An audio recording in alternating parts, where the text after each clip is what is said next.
Lisa leaned against the jukebox and said, "I'd rather suck a peanut-encrusted turd through a straw than listen to another Dave Matthews song." Frank pushed a few more quarters in before selecting a song.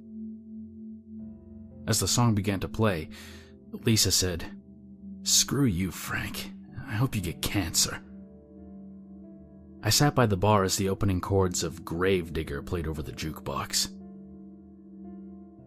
It was a slow night at Sal's pub. Lisa stood by the jukebox waiting for Frank to move, and Frank stood there pumping quarters into the slot in a desperate attempt to control the night's playlist. Sadly, Frank had awful taste in music, and it meant I'd likely spend the evening listening to the music my parents laughed at prior to my conception. Lisa pushed Frank to the side and slid a $20 bill into the slot before shouting, "To hell with Dave Matthews.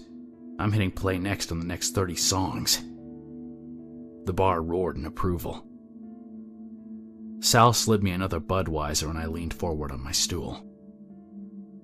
The night was young. I hadn't had any particular goal in mind, but the booze was cheap and the women were entertaining. Lisa stood at the jukebox picking out tracks as I stared into the mouth of my bottle. Frank stood next to me complaining to Sal about her choices. Sal stood there with a smug grin and said, "It's what you get for playing douchebag rock at my bar. Either buy a drink or go screw yourself." Frank ordered a tequila sunrise and seemed completely unaware of Sal's laughter as he made the drink. Lisa slid onto the bar stool next to me and shouted, "3 fingers of scotch and an umbrella for this loser's drink." I laughed as Sal put an umbrella in Frank's drink and poured Lisa her drink. She slammed it down like a champ. I can't tell you how many nights I had closed the bar with Lisa. The woman enjoyed 2 things in life: drinking and music. The 30-something brunette was a bit of a staple at Sal's pub. Like myself, she was one of more than 15 regulars that drank themselves into a stupor each night before facing the world each morning. She turned to me with a twinkle in her eye and said, "Let's see how this bitch likes some real music." Around that time, the jukebox got quiet. I thought Sal had turned it off.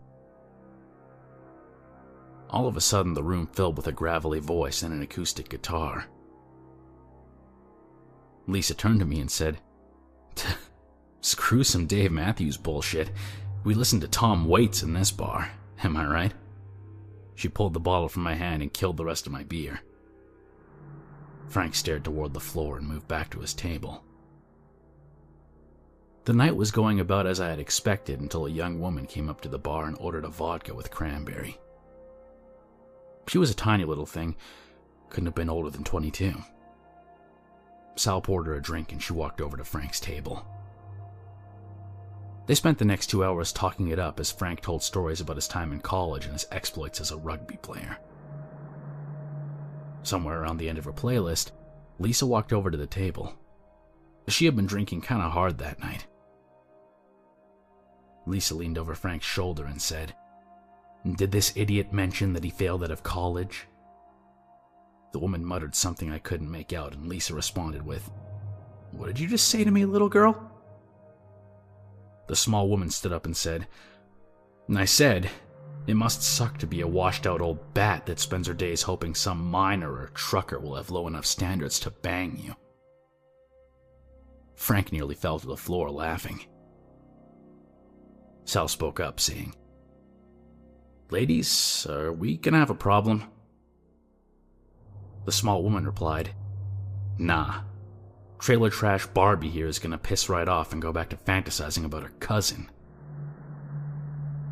Lisa swung a wild punch toward the small woman, who sidestepped her and gently pushed her toward the floor. I was staring right at her, and I could barely track her as she moved. Lisa stumbled forward and landed flat on her face. The small woman sat back down and said, "Face down on the floor and drunk. It must remind you of your stepfather." By this point, Sal was moving from behind the bar and Frank was staring across the table in awe. The small woman said, "Hey, good looking. How about we blow this dive?" Frank didn't hesitate. They were both moving toward the door as Sal said, "Ma'am, I'm gonna have to ask you to leave." Lisa stumbled to her feet and brought a knife toward the small woman. Lisa couldn't so much as yelp as the small woman grabbed her by the wrist and slammed her into a table so hard that it splintered the wood. I walked over to help her up as Frank left with the small woman. A few minutes later, we heard a scream from the parking lot. Sal rushed outside and I followed behind him. Frank lay on the ground in a pool of his own blood. The small woman was gone. Sal turned to me and said, "Damn vampires, man. They're gonna put me out of business if they keep fucking up my regulars. Grab his legs. I'm tired of dealing with the cops."